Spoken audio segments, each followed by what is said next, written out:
کافر نن سبا د خپل ژوند لپاره منظم پلان لري. 15 کلن پلان لري، 1 کلن پلان لري، د ټول ژوند لپاره پلان لري چې زه څه کول غواړم او څه باید وکم.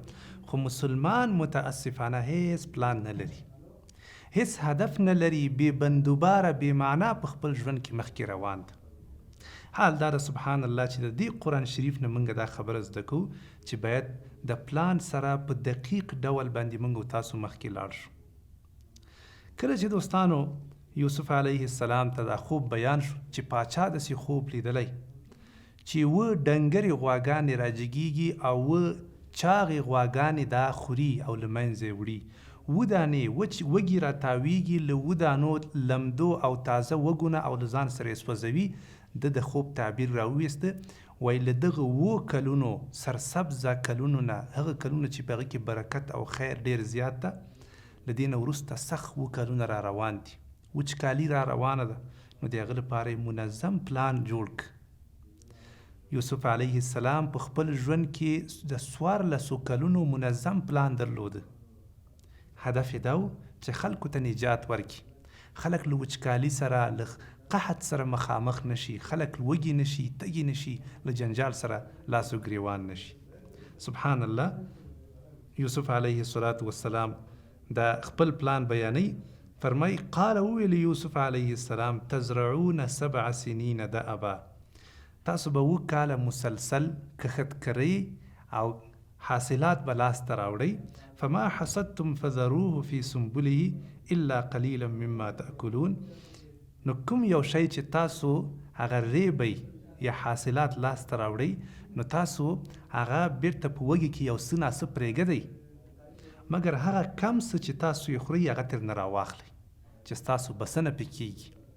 سبحان الله. یوسف علیه السلام 14 کلو لپاره یو هدف وټاکه، یو منظم پلان یې وسنجاو، خلکو ته ښه فکر او ایډیا ورکړه چې ای خلکو، حتی پاچا ته دا خبره ورسوله چې ته باید منظم پلان ولري او دا زما طرحه ده، دا زما طرحه ده د آینده کلونو لپاره، تر څو خلک د جنجال سره او د خطرونو د قحط او د لوږې تږي سره مخامخ نشي.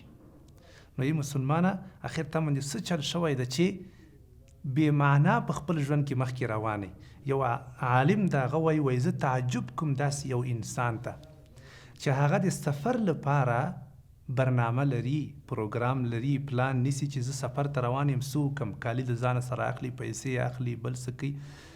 خو متاسفانه دغه مسلمان بیا د خپل ژوند لپاره پلان نه لري. سفر عارضي ده د یو څو ورځو، د هغه لپاره ته پلان لري، خو د ژوند لپاره ته پلان نه لري. دا د افسوس خبره ده. بعضې خلک متاسفانه دا خبره کوي، وایي چې بس د الله جل جلاله تقدیر ده، نو چې څه شی را رسیږي هغه به را رسیږي، او دې ژوند کې امیدونه نه دي په کار، اوږده اوږده امیدونه. دا ژوند دا د امیدونو سره تړلی ده. زندگی دا په امیدونو باندې مخکې وړل کېږي. دوستانو، که موږ سره امیدونه نه وای، موږ به ټول مړه شوي وای د مرګ د غم له لاسه. خو د دغه امیدونو له برکته موږ تاسو ژوند کوو. تقدیر کې چې څه الله تا ته لیکلي هغه به ضرور تا ته رسیږي، هغه کې شک نشته. خو ته داسې مه کوه چې مخکې له المرګ نه پښې وغځوې، داسې مه کوه، بلکې د خپل ژوند لپاره دقیقه برنامه ولره، سوچ او فکر او د پلان مطابق مخکې لاړ شه. یو هدف ځان ته وټاکه چې دې ته زه رسېدل غواړم، که د الله ما سره توفیق، کوشش کوه، منډه وکوه او خپل هدف ته ځان ورسوه. که الله مکړه کومه حادثه راتله یا د کوم تقدیر ښکار وګرځېدی او خپل هدف ته ونه رسېد، هیڅ مشکل نشته. موږ تاسو ګوره د خپل تقدیر نه خبر نه یو. کیدای شي زه دا اوس مړ شم، کیدای شي سبا مړ شم، هیڅ معنا، هیڅ معلومات نه کیږي. خو زه باید په خپله دقیقه پروګرام باندې مخکې لاړ شم. که هر مسلمان د خپل پلان مطابق یو هدف ځان ته وټاکي او د هغه لپاره کوشش وکړي، انشاءالله زموږ ستاسو ټولو حالت به بدلیږي. او که موږ تاسو ځانونه تسلیم کړو او کرا کینو چې زه څه شی تقدیر کې لیکلي هغه به را رسېږي، نو دوستانو له لوږې نه به مړه سو، په کورونو کې به ناست یو.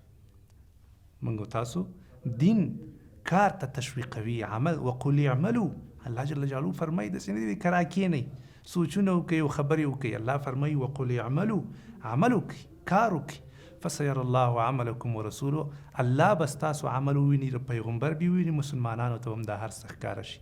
الله دې ټول مسلمانانو ته توفیق ورکړي چې د تقدیر په بهانه باندې خپل ژوند خراب نه کړي، او الله دې ټولو ته توفیق ورکړي چې هر یو ښایسته منظم پلان د خپل ژوند لپاره وټاکي، تر څو انشاءالله په ګډه باندې